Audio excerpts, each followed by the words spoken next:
with tax collectors. It would be the equivalent of us sitting down and having lunch with the IRS agent going over our audit. But he sat at the table with them. He sat at the table with those who were sick. Luke 14:2, there in front of him was a man whose body was swollen with fluid. Depending on your translation, if you have the King James Version, it says that he had dropsy. What in the world is dropsy? Described for us in other translations as this is a collection of fluid. Sick. It didn't matter to Jesus. He would sit at the table no matter what their physical condition was. He sat at the table with a leper in Matthew chapter 26 and verse 6, which would have made Jesus unclean, but Jesus didn't care. He invited everyone to come to the table. You see, here's always have a seat at my table. The same is true for every one of us in this room.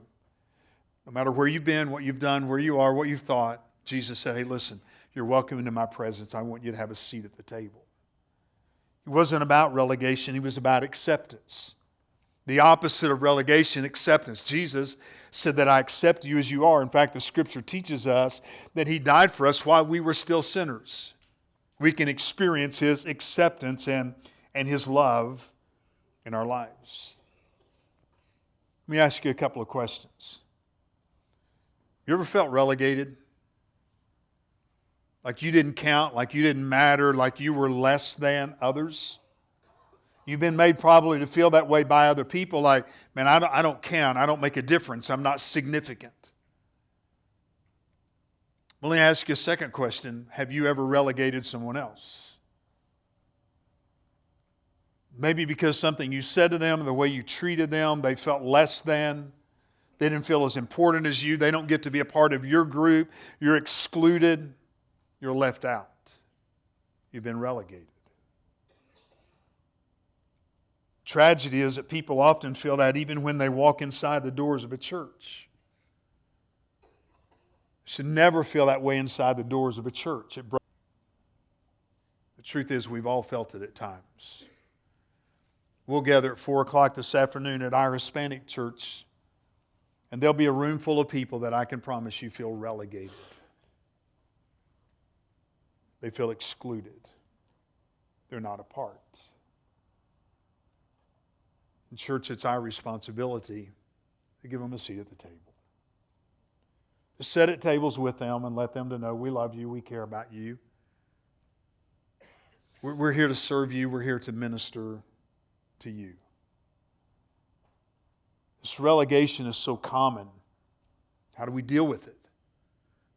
I want to give you 3 or 4 things, maybe 5 if time permits. But number 1 is this. We all need to examine our guest list.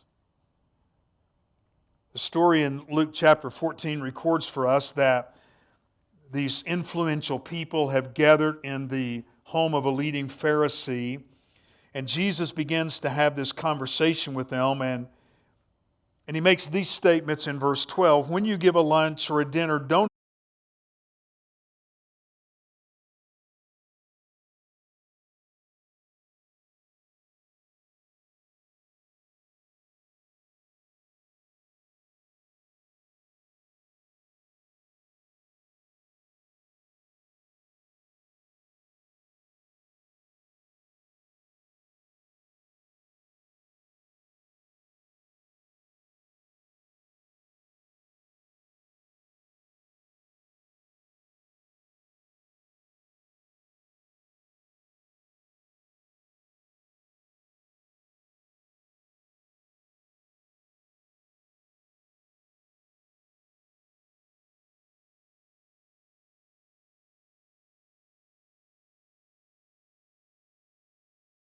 just mantras. One of the most significant mantras that Jesus seemed to live His life by is found in the Gospel of Matthew in chapter 20. Let me put it in context. He says in Matthew 20 and verse 26, it must not be like that among you.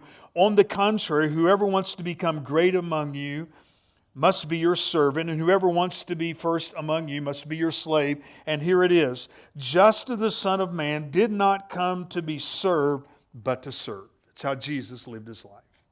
I'm not here for you to serve me. Jesus said, here's the deal. I'm here to serve you. The greatest becoming the least. It's how he lived his life. It's how he navigated life.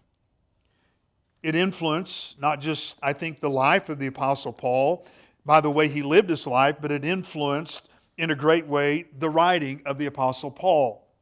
He would write these words in Philippians chapter 2, do nothing out of selfish ambition or conceit, but in humility consider others as more important than yourselves. He would go on to say this of Christ.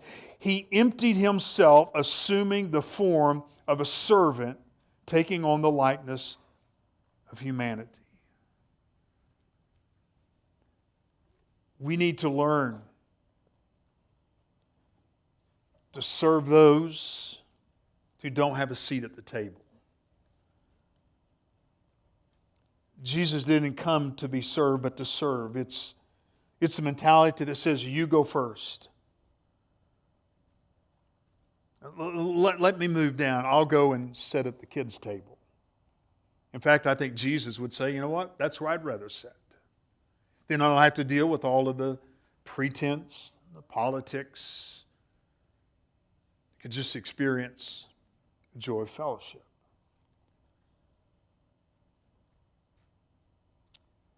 Number 3, to deal with this spirit of relegation, we have to move from sympathy to empathy. I've told you before about when I came to Trinity in 1984 to be the pastor, there was a gentleman who was our custodian. His name was Brother Willis. He was really a man that was, I think, extremely bright in practical kind of ways. We met in what's the connection center of the lobby now, and the pulpit was kind of up here toward the front, and there was like a thermostat on either side like there is here. And I remember one of the deacons in the church came to me and he said, hey, did you know that on one side of the auditorium the heater's on, the other side of the auditorium the air conditioning's on? I said, no, I didn't know that, but I'll have a conversation. So I asked Brother Willis, and I said, hey, did you know on one side of the room the heater's on, the other side of the room the air conditioning's on? He said, yeah, I know. Right.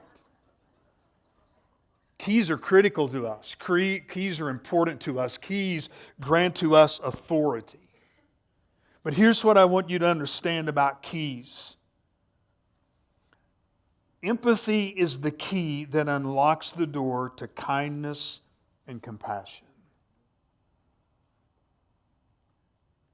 Jesus was moved with compassion when he saw people in Matthew 9 as sheep without a shepherd.